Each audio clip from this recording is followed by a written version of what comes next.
Takes his pole position in these atrocious conditions here at Silverstone. As you can see at the moment, Tim Sugden will be at the McLaren F1 GTR. Steve O'Rourke waiting in the pit lane. The safety car pulls off into the pit lane, and so it's Ballender on the left-hand side. On the right-hand side, O'Rourke behind him. On the inside is Tiff Needell at the wheel of the Lister Storm, and on the outside of Needell is Ian Flux at the other of the Listers. We wait for the lights to go green, and look at that. The work rates by Ian Flux, just hanging onto the gear stick with his left hand and the steering wheel with his right. But here's Tim Sugden to the inside of Ballender.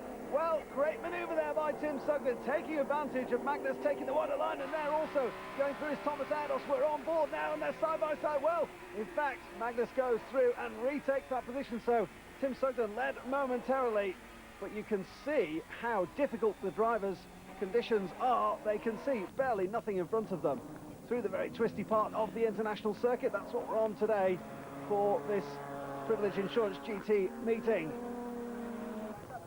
Magnus Ballender continues to be under pressure from Tim Sugden, and Sugden, well, less than half a car length between those two, just easing in the path. Well, no visibility at all, is it? You have to admire the courage, and to the inside of Bridge, it's the most heart-stopping moment on the circuit. They're going to be side by side through Bridge. Terrific stuff there. Ballender has no response to Tim Sugden's brave and courageous manoeuvre. Look at him fighting away at the wheel there. The glorious sound of that McLaren F1 GTR engine, and he runs wide. Well, no, he's going to hold the inside line through Luffield. So the BMW power working well on the inside, but on the outside, Ballender goes round, and so does Sugden, but he's going round and round and round onto the grass.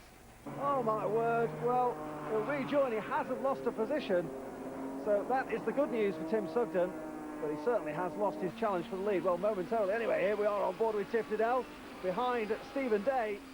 Tiff, of course, that earlier spin, and he's working his way, well, as sure-footedly as he can through the field to the inside of Day. Day gives him good enough room, so Needell will go through and recover that position. Well, he won't actually. I thought there was plenty of room for Tiff to get through there, but it's not to be on this lap. And it does just show you how equalised the power is between the GT2 cars and these glorious GT1 cars. Normally they'd be driving off into the distance, as we've seen before. Now here's a replay of the incident with Ballender and Sugden. Sugden on the inside. Is there contact? Oh yes, there is. Tim Sugden just kisses the rear corner of Ballender's Porsche and spins around. Well held there by Ballender, and in fact good recovery too by Tim Sugden, but you have to say his mistake there. Not that it's any easier in these conditions. So Ballender working his way through the traffic, on board again with Sugden. Oh, and he's lost it again. Tim Sugden spins it. Oh, he's in the gravel this time. Well, he's going to have his work cut out to get through that. In fact, he's spun across onto the grass, so he might be all right. Fires up the engine, and it looks as though he will rejoin. So great bit of news for Tim Sugden and McLaren fans. Further back in the field, though, this has seen Ian Flux move up into second position, so that's good news for the Lister team. And there is the Lister, the Goldfish livery, in front of the McLaren as they come through Bridge. So Fluxy up to second, Ballender though still the leader. And talking of leaders, Thomas Erdos having a terrific run in the Marcos. We've seen the Viper be all dominant in the GT2 class this year. Well, Erdos at the moment is leading in the Marcos. That's the battle for second and third. Ian Flux leading Tim Sugden. And Sugden will want to feed the power in ever so gingerly. Well, here's a replay of Tim Sugden's incident. Look, he just loses it all on his own as he's closing in on Martin Koenig in the 42 Porsche, spins it round. Fortunate for him that there's that big gravel trap at the Abbey exit. Spins across there, scattering the gravel far and wide. And as we saw, managed to rejoin, albeit in third place. But here again is our leader, Magnus Ballender, comes through Beckett. And he really has got himself sorted out in these wet conditions, working out where he can feed the power in. And there is Tiff Needell still on the move up through the field and making hay while the sun doesn't shine, one could say. Into Abbey comes the leader, Magnus Ballender, the Porsche GT1. Ballender just using as much of the circuit as he dare and really moving out wide there out of Abbey. Oh, and he's lost it, and he spins to the inside. Well, the outside barrier it is, he hits, and that looks to be terminal to me. That's a heavy, heavy impact, and I'm sure that will see a new leader. Yes, Tim Sugden up to second place, then Ian Flux up ahead of him in the Lister. So These two promoted up, and there is Fluxy up ahead. Ooh, steady, Tim. I'm sure his eyes were distracted there by seeing Ballander's Porsche stuffed into the barrier on the exit of Abbey, but that's good news for him after his 2 moments. And we're into our first round of pit stops. Tiff Needell, one of the early stoppers. Oh, there you go, Tiff. There is Julian Bailey getting ready. Julian, the ex-Formula 1 Grand Prix driver, of course, and here we're on board again with Tim Sugden. Sugden chasing, Ian Flux ahead of him. Well, Julian Bailey's in the car. Tiff's just going to file a quick report to the team. And here is Fluxy making his way through the traffic, but look who is right there behind him, Tim Sugden. Very, very close indeed, and this could be Sugden's opportunity because Fluxy's got the traffic ahead of him. Whoa! Well, great manoeuvre there by Tim Sugden. He's capitalised on that moment. Ian Flux just caught there behind one of the back markers. No fault of the back marker being apportioned by myself there. Whether Fluxy might feel differently, well, I'm sure we'll find out at the end of this race. But here is Julian Bailey now. Again, he's on the chart. Oh, and a spinner in front of him. That's Tony Soper spinning out.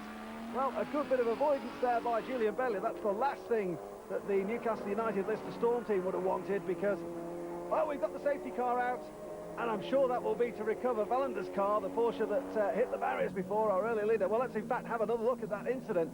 And looking at this again, watch the white line on the inside there. Ballander, I'm sure that is a contributory factor, gets on the white line. We know they're very slippy indeed, and he absolutely bangs it into the tyre wall, or into the barrier there. In fact, no tyres in front of that. It's a very unusual place to go off, and again, well, that's the end of his race. And it's going to be the conclusion of Richard Dean's race, but not for the championship leading Viper, because Kurt Luby is in the pit lane waiting to get on board. So too Charlie Cox swapping places with David Warnock. So Warnock now at the wheel of the Mustang, and also coming in is the Hewland Vista. Well, we're back racing again. The safety car's been withdrawn, and the leader is Tim Sugden.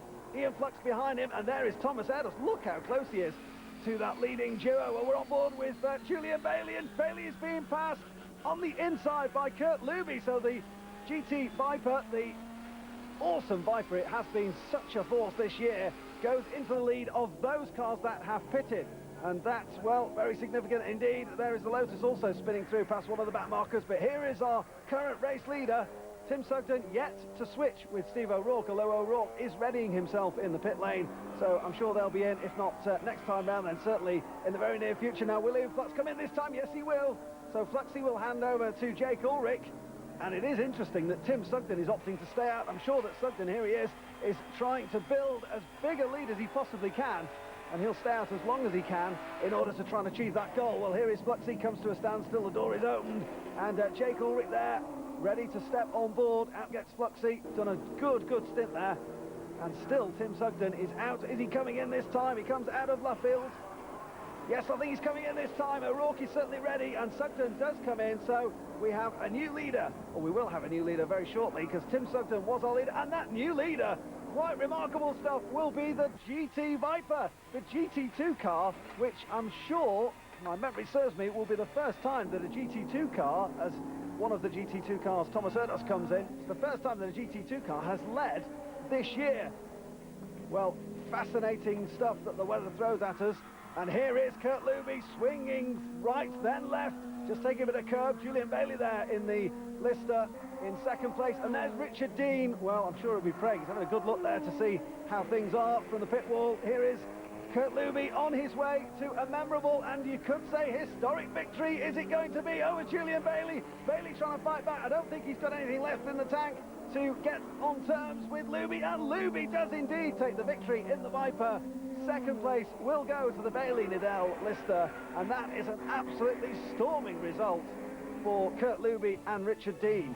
And there is the confirmation, the result of round 7. Tiff Needell and Julian Bailey take second place, just under 2 seconds behind, with Paul Evans and William Hewland taking third place. An understandably great result for Luby and Dean, and that increases their position and their stranglehold at the top of the table. Jeff is down in the pit lane, and he is talking with Richard Dean. One of the happy co-drivers who won, but it was out of your class. You weren't meant to win that race, were you, Richard? No, we've had our eye on it all year, though. We knew if it was absolutely pouring it down, we had a good chance. And in that race, when I started the race, I knew all I had to do was keep the leaders in sight, because they had all the strongest driver pairings in. Hand over to Kurt.